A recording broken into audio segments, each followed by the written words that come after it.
It's dark down here. Welcome to episode number 27 of Deep Dark Tunnel. I'm here with New York producer, DJ, and leader of the NYC Garage movement, Swami Sound. How are you doing this evening? I'm doing well. Chilling. Just another Thursday. For sure, for sure. Now, right off the bat, walk me through your creative process. For you, what does making a track look like from start to finish? Okay.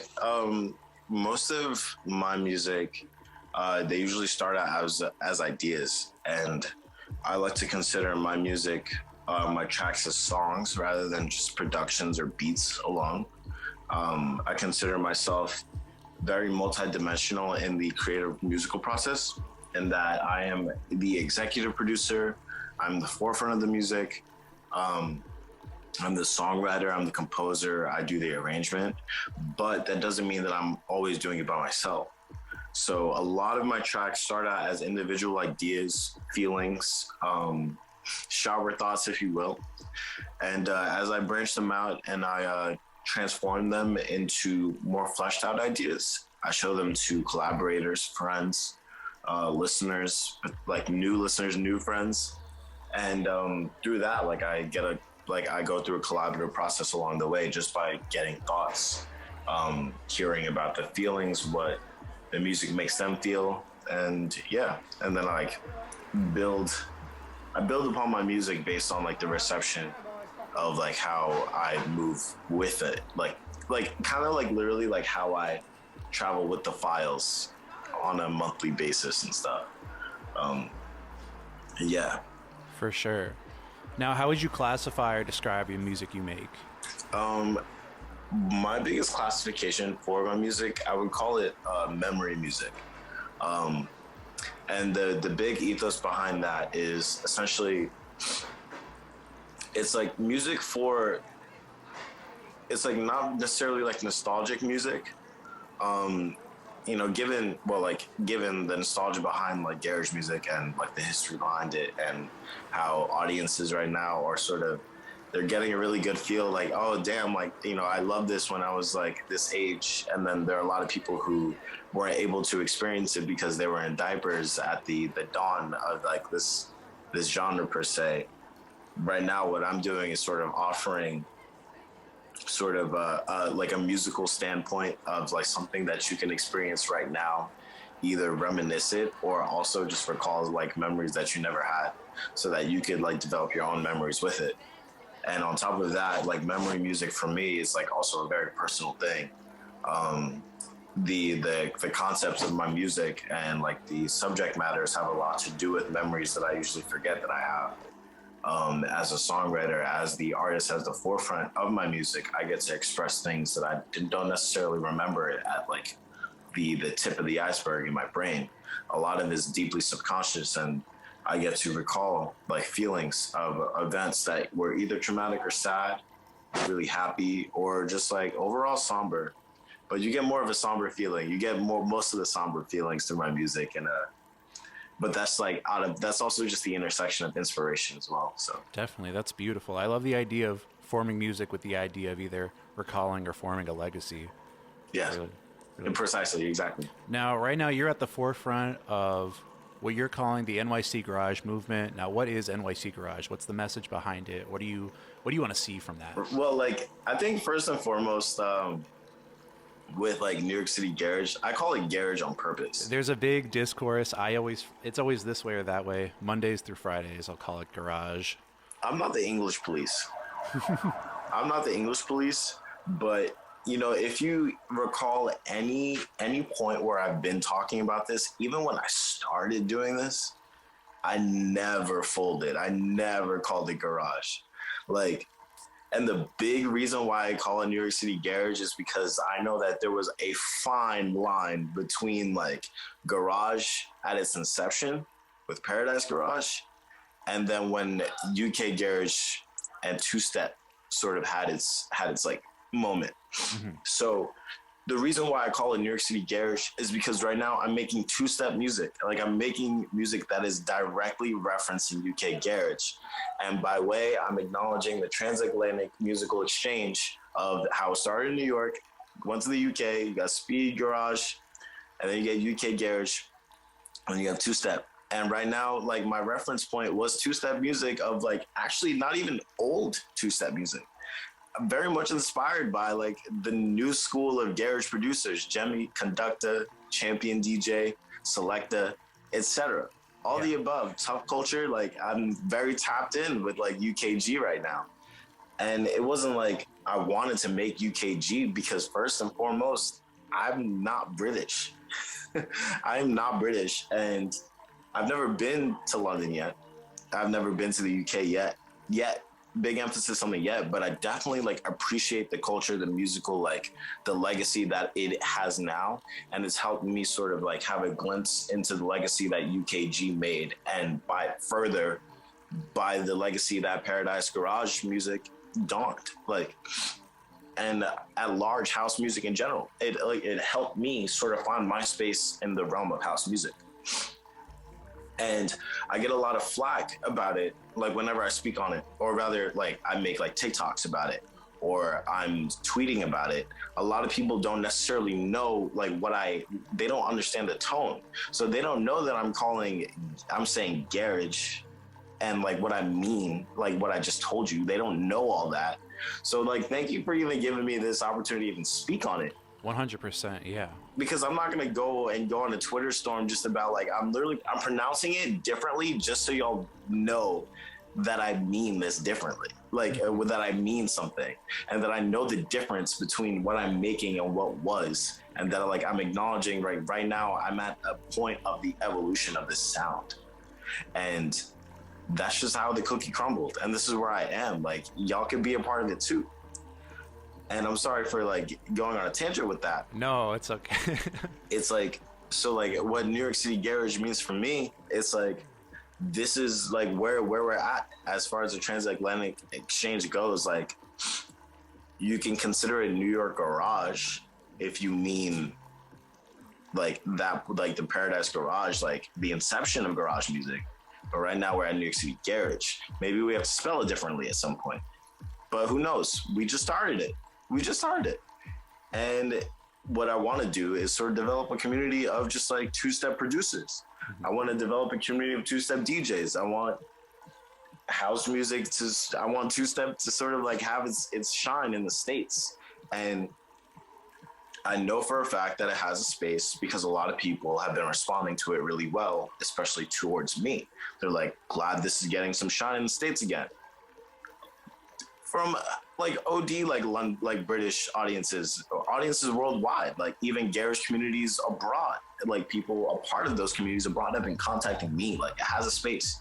And New York City Garage, for me, this is my opportunity to sort of give it a worldly perspective. And it's not just local, because like I'm in New York City. Like this isn't just America. This is New York City, born and raised. Like this is about the world. It's not about the UK. It's not just about the UK. It's not just about New York. It's not just about America. This is about Brazil, Italy. This is about China. This is about Japan. This is about the world, and like two-step in the worldly perspective.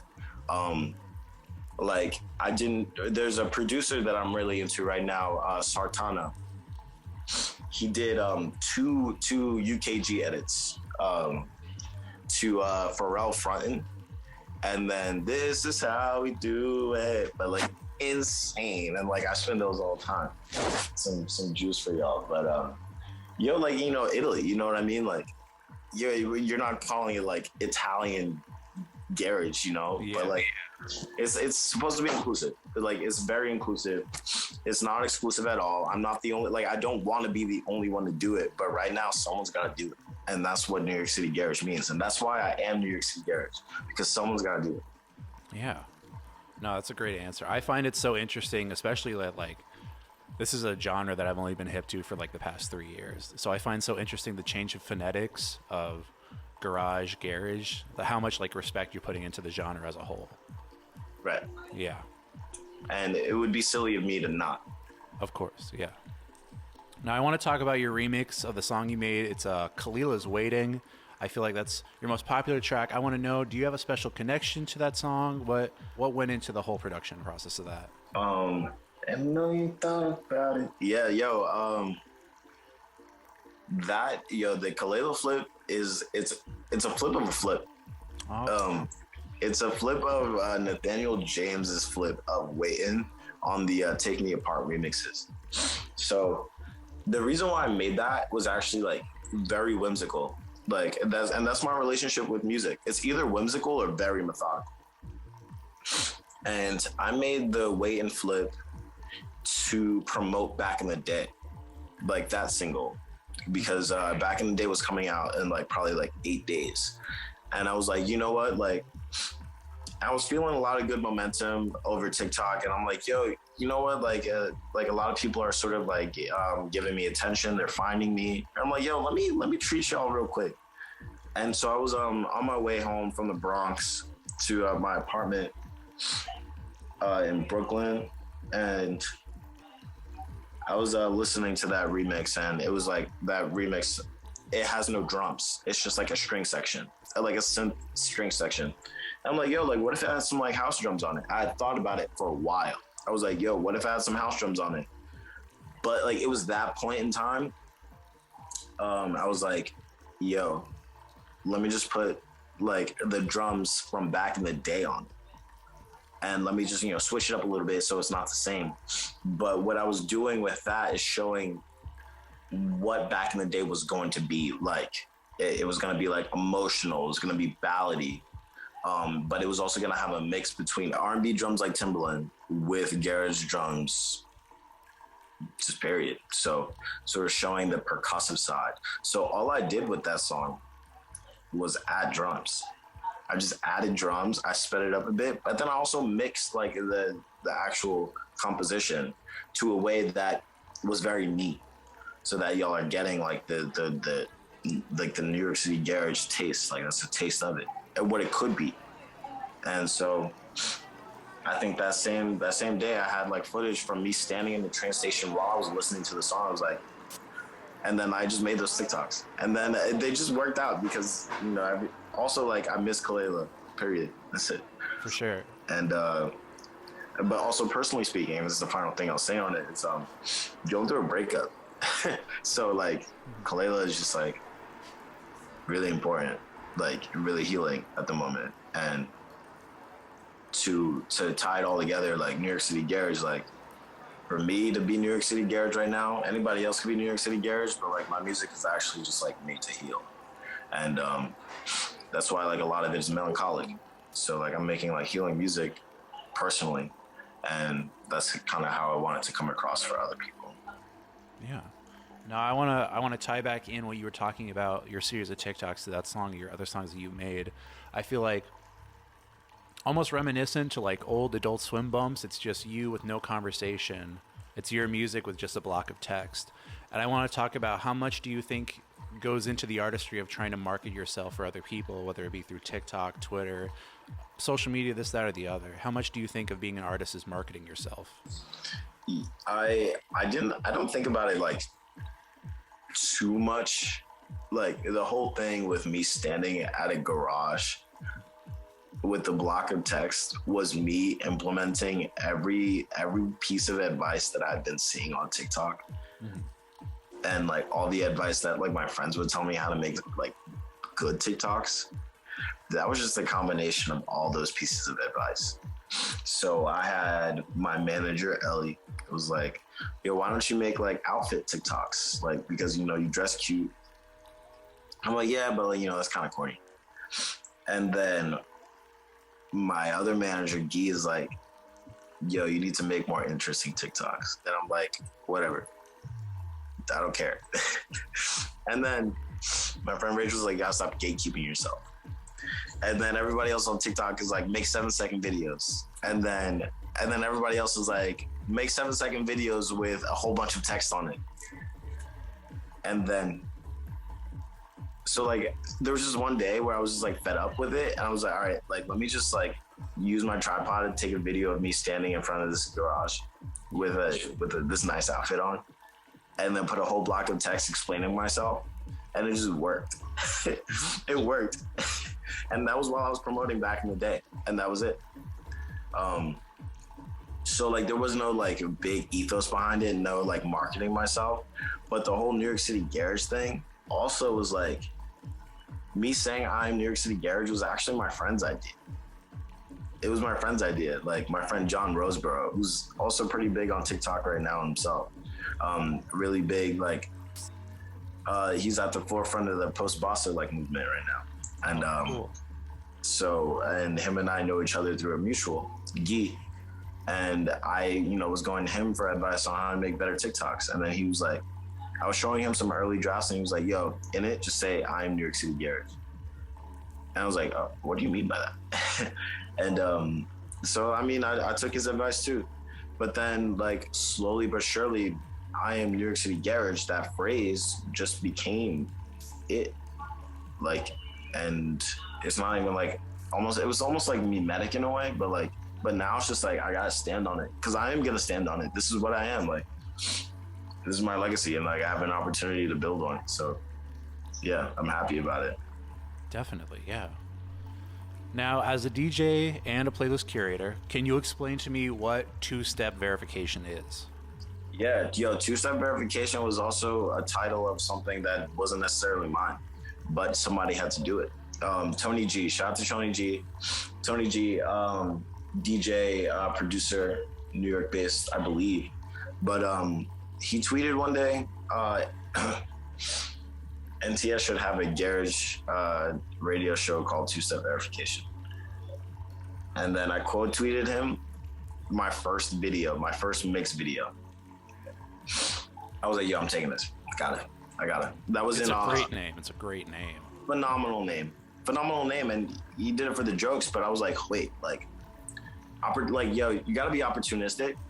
But I was just like, yo, that same hour, I made my first two-step verification mix. Like, yo, like, this is before all the TikTok. So this is before I even planned on making Hope It Stays. This is before back in the day. This is before everything right now. But I knew for certain that I loved garage music. And I was like, in that same hour, I quote tweeted him. I was like, yo, here, it's mine now. And I DM'd him. I was like, yo, I'm using it. So two-step verification, that's the inception of two-step verification. But also it's like a phenomenal name for like what it is. But it's like, what it means like so many things. Like two-step verification is a big internet thing. Like just like how we protect ourselves on the internet. I'm an internet musician, but I also exist in real life. But like for the most part, everything that I'm engaging with, it has been on the internet. Like not because I was born with like family that was showing me this. This is just because I'm like searching, and two-step verification in that regard, two-step as a dance, like the easiest dance to do. And like you could vibe however you want and you could switch it up however you want. And then two-step verification as a playlist, as a mix series, it's just like, are you two-step verified? Like, yo, like, can you get down with this? Like, Like, and like I curate it in a way that is accessible, like something that is accessible but not too cheesy. It's like cool. Like I listen to the playlist, I'm like, yeah, damn, this is like cool. This is cool. Like, and I know it's cool. And you just like listen to it. It's a great name, and then you can like sort of come back to it. And I update it every week. And then I do the mix series. It's all the same thing. It's like all a brand in a way, but like without it being like super cheesy. Like I'm not like trying to be cheesy about it. And this is all like very simple for me. So it's the simplest way I can get the sound out. My next question is more so just like, what do you see yourself doing in like a year from now? I expect to just like, put out more music, have a lot more fun. Just more music, more fun. Having a great time with my LD family. Just like making a good name for house music. Making more multimedia experiences and just like sort of just making good music permeate, I've got a single coming out June 1st. It's called, it's titled Refuse, and it's a synthesis of grime with like future garage. Very moody, like very Swami. And we might see some remixes in between now and then. So, yeah, like I'm very excited for Refuse because this is like how I'm gonna really communicate what New York City Garage like is going to be and what it can be. It's like not just going to be like your typical like two-step beat that you're used to, but it can be all of the things that garage made, you know, like, because when you think about grime, like those beats, like those like drum and bass, like bass lines and stuff like that, the rhythms and stuff, they're all tied together. And that's what I'm trying to demonstrate, is that like what I'm making is a fusion of it all, not just one specific sound, and that it could be anything. It could be anything, but like kind of two-step though. So yeah, I'm trying to get all the LD artists on the podcast. We had Days Got on like a few weeks ago. I'm trying to reach out to Gum right now. I'm collecting everybody like rings. Yeah. And yeah, we've got really good plans. We got really good plans, like for the world even. Like we're going to Montreal next month to do a couple of two-step verification parties. We got our eyes on like Lisbon. We got our eyes on the world, honestly. So we plan on traveling, like just like, and like, that's why it's like worldly. Like that's what New York City Garage is. We're bringing it to the world. It's not just New York City. Yeah. And then finally, who are some artists that you're listening to right now that you want to spread the word about? People not getting their flowers, people you want to shine a light on? Let me see. DJ LHC, Agazero. That's one. Age. Eldia, shout out to Eldia. Corliss with a K. And let me find out. Chase T. That's the homie. Chase T. Yeah, and Wakai. Well, Swami Sound, thank you so much for joining us on Deep Dark Tunnel. Where can the people find you on social media and streaming services? Yeah, you can find me Swami Sound, SWAMI space SOUND on all streaming platforms, and at Swami Sound on Instagram, Twitter, wherever you can find a guy. Swami Sound. No underscores, no numbers. That's it. That's the name. Well, thank you so much for calling down the tunnel with us. Don't get lost.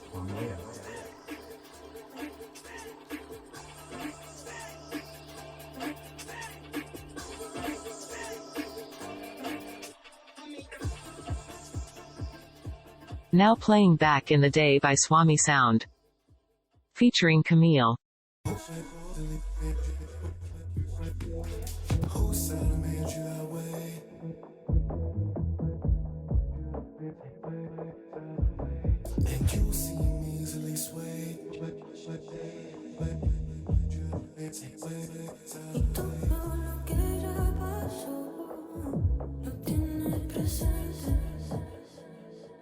Y siempre dices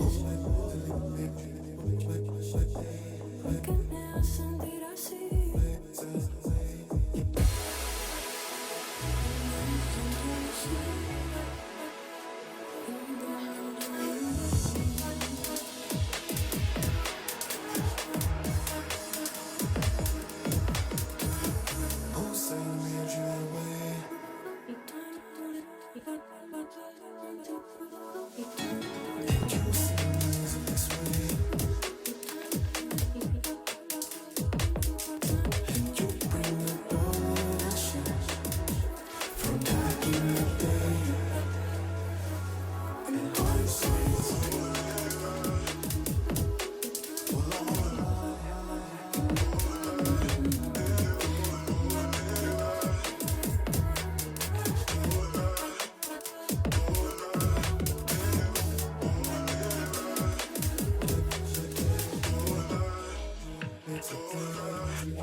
That was Back in the Day by Swami Sound. You can find Swami Sound on all places where music is streamable. Are you an underground artist who would like to be featured on Deep Dark Tunnel Diaries? Follow us on Instagram at Deep Dark Tunnel Radio for more information.